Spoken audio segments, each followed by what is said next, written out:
అందరికీ praise lord. బాగున్నారా? Good morning ప్రేమిన దేవుని బిడ్డలారా. ఈ దిన వాక్యాన్ని మనం చదువుకుందామా? హెబ్రీలకు రాసిన పత్రిక 12వ అధ్యాయము 2వ వచనం.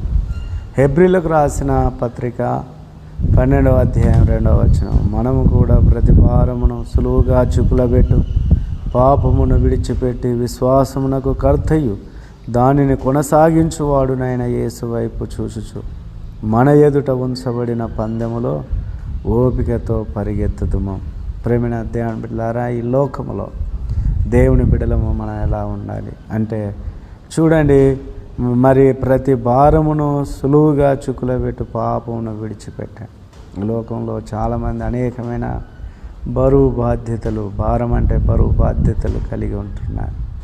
వాటన్నిటినీ మరి ప్రేమిన దేవుని బిడ్డలారా భరించుచు మరి సులువుగా చిక్కులబెట్టు పాపమును విడిచిపెట్టి అంటున్నాడు. సులువుగా చిక్కులబెట్టు పాపము మనుషులను సులువుగా చిక్కులబెట్టుద్ది. పాపముకున్న స్వభావము చాలా భయంకరమైనది. ప్రేమిన దేవుని బిడ్డలారా, అది అంటుకుంటే అది వదలదు. పాపముకు పట్టుకునే స్వభావం ఉన్నది. పాపం వలన మరణము కలుగుతూ ఉన్నది. పాపం వలన నరకం అనేది మనకు వస్తూ ఉన్నది. పాపం వలన అవమానం మనకు ఉంటుంది. కనుక అటువంటి పాపమును వదిలిపెట్టి అంటున్నాడు, విశ్వాసమునకు కర్త, మన విశ్వాసానికి మూలము యేసయ్య, ఆయనను చూచుచు అని అంటున్నాడు. మరి ఆయన విశ్వాసమున కర్త, దానిని కొనసాగించేవాడు నాయన. మన విశ్వాసాన్ని కూడా కొనసాగించేది దేవుడే. ఆ కొనసాగించేవాడిన యేసు వైపు చూచుచు మరి మన ఎదుట ఉంచబడిన పందెములో ఓపికగా పరిగెత్తుదాం. ప్రియులారా, మన జీవితం అనేది ఒక పందెము లాంటిది. ఆ పందెములో మనం ఓపికతో పరిగెత్తాలి. ఓపిక కలిగిన వారే ఆ పరుగు పందెములో సఫలులవుతారు, విజయాన్ని పొందుకుంటారు. ఓపిక లేని వారు ఆ పందెములో మరి ఎన్నడూ కూడా గెలుపు పొందరు. కనుక మరి చిన్న సహనం, ఓపిక పెద్ద కొండంత ఆశీర్వాదం. కొద్దిగంత కోపం, అసహనం కొండంత అపాయాన్ని కలుగజేస్తుంది. కనుక ప్రియులారా, దేవుని పిల్లలమైన మనం మరి ఓర్పు, సహనము కలిగి ఉండడం అనేది మనం నేర్చుకోవాలి. మన యేసయ్య అటువంటి ఓర్పు కలిగిన వాడు. ఆయనను ఎందరో దూషించారు, ఎందరో అవమానించారు, ఎందరో నిందలేశారు, ఎంతో భయంకరంగా హింసించారు.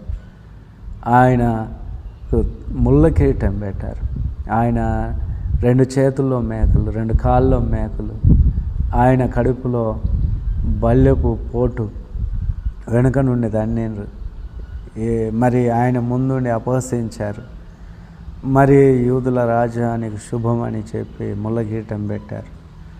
నిన్ను నువ్వు రక్షించుకొని మమ్మల్ని కూడా రక్షించు, యూదుల రాజు కదా, నువ్వు దేవుడో కదా అన్నాడు. వారందరిని బట్టి ఆయన దూషింపబడి మరి మరలా దూషించలేదు. ఆయన వారి కొరకు ఓర్పుతో అంటున్నారు, తండ్రి వీరేమి చేయుచున్నారో వీరెరుగరు గనక వీరిని క్షమించమని మాదిరి చూపిండి యేసయ్య.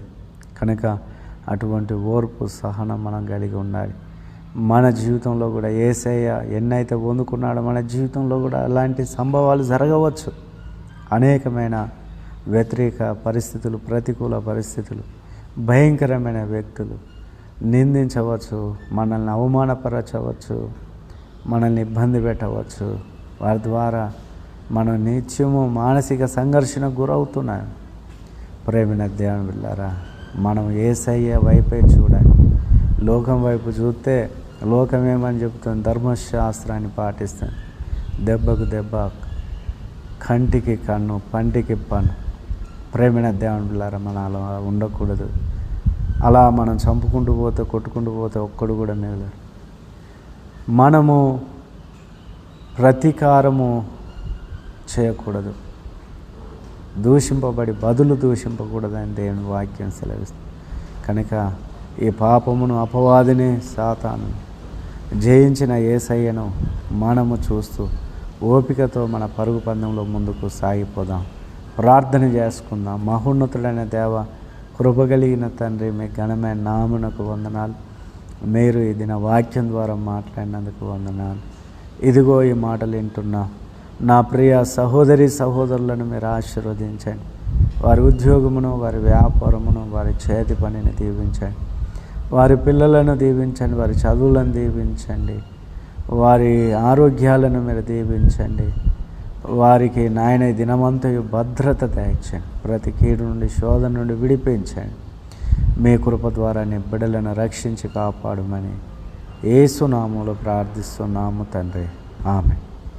Praise the lord. మీ అందరి